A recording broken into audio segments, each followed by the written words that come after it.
Puji Tuhan, selamat pagi buat kita semua. Orang-orang yang percaya, orang-orang yang diberkati oleh Tuhan. Kalau kita masih ada sampai pagi hari ini, saya percaya, saya yakin itu semua berkat anugerah Tuhan dalam kehidupan kita. Cinta kasih Tuhan dalam kehidupan kita. Bukan karena kuat dan gagahnya kita, sehingga kita masih boleh ada, masih boleh menikmati hari yang baru ini. Tidak berlama-lama, mari kita buka Alkitab kita di dalam 1 Tesalonika 5 ayat yang ke-19. 1 Tesalonika 5 ayat yang ke-19 berkata demikian, janganlah padamkan roh. Janganlah padamkan roh. Kalimat yang pendek, bahasa yang simpel, bahasa yang sederhana, kalimat yang begitu sederhana. Janganlah padamkan roh. Roh di sini berarti roh Allah. Roh Tuhan yang ada dalam kita waktu kita terima Yesus, waktu kita undang Dia dalam hidup kita. Dikatakan janganlah padamkan roh. Janganlah padamkan roh Allah. Artinya roh itu bisa padam. Jika kita tidak memelihara roh itu, jika kita tidak memelihara roh Allah dalam kehidupan kita, lama-lama itu bisa padam.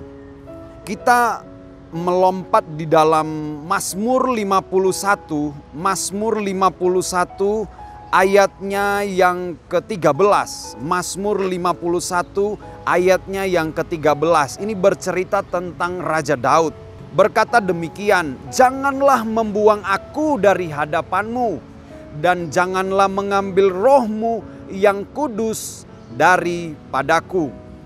Ayat ini adalah perkataan dari Raja Daud. Dia berkata, jangan ambil rohmu yang kudus daripadaku.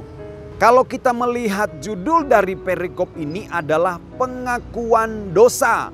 Di Mazmur 51 ayat yang pertama berkata demikian, untuk pemimpin biduan Mazmur dari Daud ketika Nabi Natan datang kepadanya setelah ia menghampiri Batsheba. Dikatakan Nabi Natan datang kepada Daud setelah Daud menghampiri Batsheba. Kalau kita melihat cerita lengkapnya di dalam 2 Samuel 12 ayat 1 sampai 10. Kalau saya bacakan dan ceritakan mungkin waktunya tidak akan cukup. Intinya Nabi Natan memperingatkan Daud akan perbuatannya. Nabi Natan memperingatkan Daud soal apa yang dia perbuat. Nabi Natan memperingatkan Daud karena Daud telah melakukan hal yang jahat di mata Tuhan. Daud telah melakukan hal yang tidak berkenan di hati Tuhan, sehingga Tuhan itu marah kepada Daud. Daud membuat rencana membunuh Uria untuk bisa mengambil Batsheba menjadi istrinya. Dan dikatakan di dalam 2 Samuel 12 ayat 9 dan 10. Apa yang sudah Daud lakukan telah menghina Tuhan. Tetapi kita kembali pada pembacaan Mazmur 51 ayat 13 tadi. Raja Daud tahu kalau dia melakukan kesalahan. Raja Daud tahu kalau dia telah mendukakan hati Tuhan. Raja Daud tahu apa yang telah dia perbuat membuat Tuhan marah. Sehingga terjadilah Mazmur 51 ini. Sehingga Daud mengaku dosanya. Sehingga ada pengakuan dari Raja Daud akan kesalahan-kesalahannya. Daud berkata, jangan membuang aku dari hadapanmu. Raja Daud sadar kalau sampai dia dibuang oleh Tuhan, artinya sudah tidak ada artinya lagi. Karena semua yang Daud punya, semua yang Daud miliki itu berasal dari Tuhan. Dan semua pertolongan Daud berasal dari Tuhan. Dikatakan lagi, jangan ambil rohmu yang kudus daripadaku. Ini yang lebih parah dan lebih Daud takutkan, yaitu roh Allah meninggalkan Daud. Ini yang ditakutkan oleh Raja Daud. Raja Daud tidak ingin Roh Kudus Allah meninggalkan dia, karena dia tahu dampaknya sangat buruk dalam hidupnya.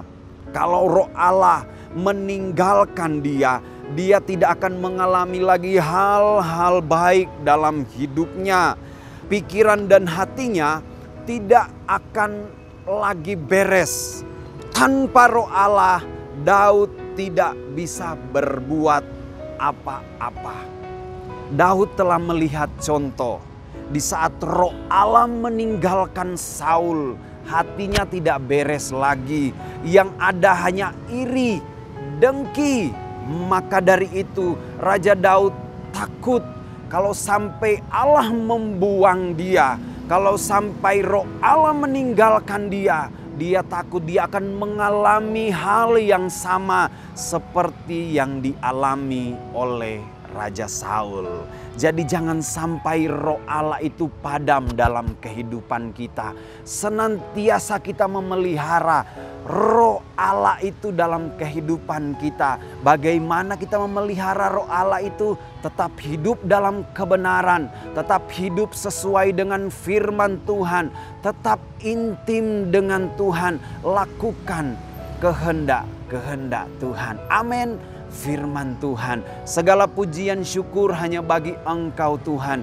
Di pagi hari yang indah ini kami mengucap syukur kepada Engkau atas kebaikan-Mu dalam kehidupan kami, atas keberadaan kami Tuhan di hari yang baru ini. Sebelum kami melangkah lebih jauh di hari yang baru ini, kami serahkan seluruh kehidupan kami ke dalam tangan-Mu Tuhan.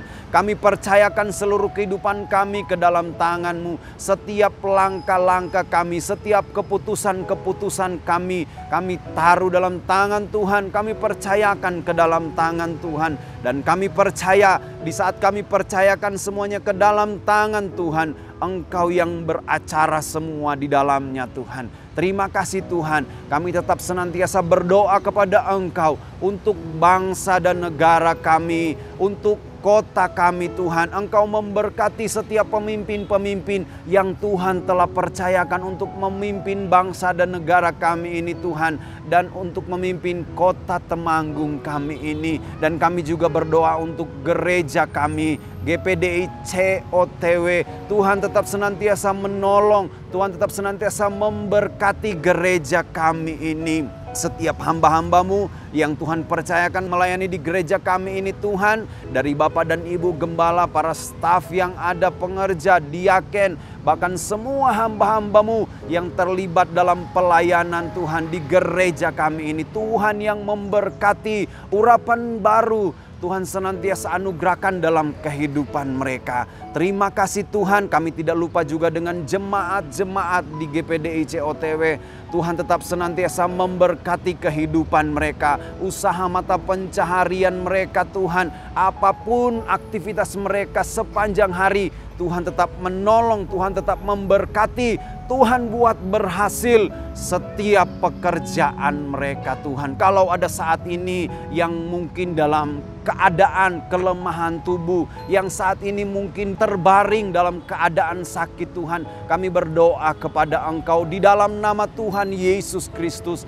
Tuhan turun tangan dalam kehidupan mereka, menjamah setiap sakit-sakit mereka Tuhan. Tuhan pulihkan, Tuhan buat mereka sehat kembali, agar supaya mereka boleh bebas memuji memuliakan Engkau. Terima kasih Tuhan, sepanjang hari ini Tuhan kami percaya penyertaan Tuhan sempurna dalam kehidupan kami. Dan kami melangkah bersama-sama dengan Engkau.